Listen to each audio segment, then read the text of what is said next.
Hari-hari berlalu tanpa terasa. Musim hujan mulai datang, dan daun-daun bambu di tepi sungai semakin sering menjatuhkan air dari ujungnya.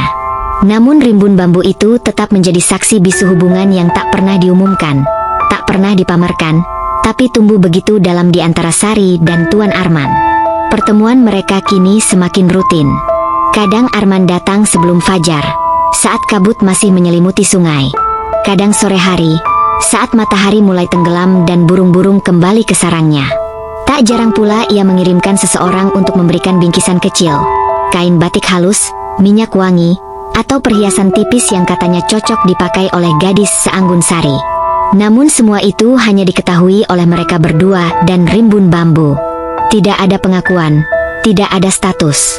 Pada suatu sore yang tenang, saat hujan baru saja reda, Sari memberanikan diri bertanya hal yang sudah lama ia simpan. "Mas Arman," katanya pelan, tangannya meremas ujung selendang. "Apa kamu tidak takut orang tahu tentang kita?" Arman diam. Lalu, dengan napas panjang, ia menjawab, "Aku tidak takut, Sari. Tapi dunia kita rumit." Sari menatap mata pria itu. "Kamu bilang kamu sendiri. Tapi, kenapa kamu masih sembunyi-sembunyi?" Arman menatap air sungai yang mengalir di depan mereka. "Aku memang sendiri, secara hukum. Tapi namaku masih terkait di banyak hal dengan masa lalu. Ada banyak urusan yang belum selesai. Anak-anakku, mereka tidak akan mudah menerima semua ini." Sari menunduk. Ada sesak yang sulit diungkapkan. Ia tak tahu mana yang lebih menyakitkan, mencintai seseorang yang tak sepenuhnya bebas, atau mencintai dengan perasaan yang harus selalu ia sembunyikan. "Lalu, aku ini apa buat mas?" tanyanya lirih. Arman menoleh, menggenggam tangan Sari. "Kamu adalah tenangku. Kamu adalah alasan aku masih ingin pulang ke tempat seperti ini. Bukan cuma rumah megah, bukan kantor besar, tapi pelukan sederhana, tatapan yang jujur, dan kehangatan yang tidak dibuat-buat. Itu kamu, Sari."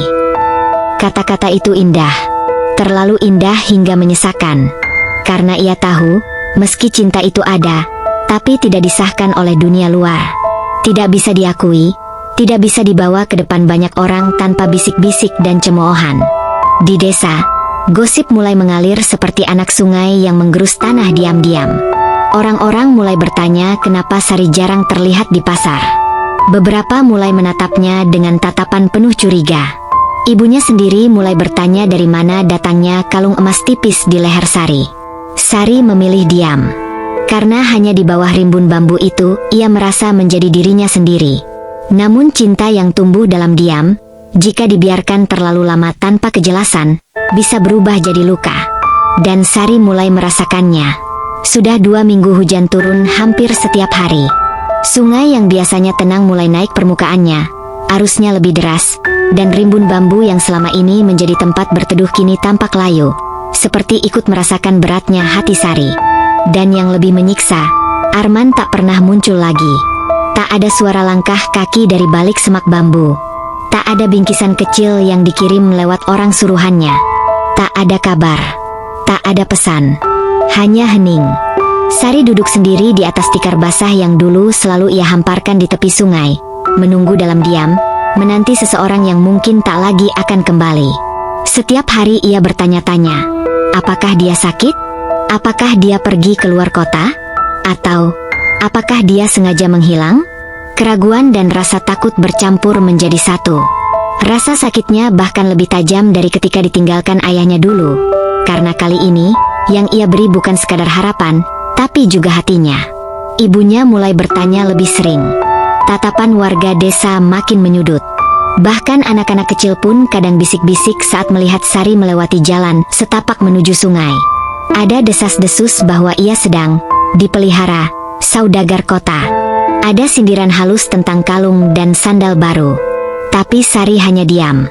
Satu-satunya tempat yang bisa ia datangi untuk meredakan gelisah adalah rimbun bambu itu.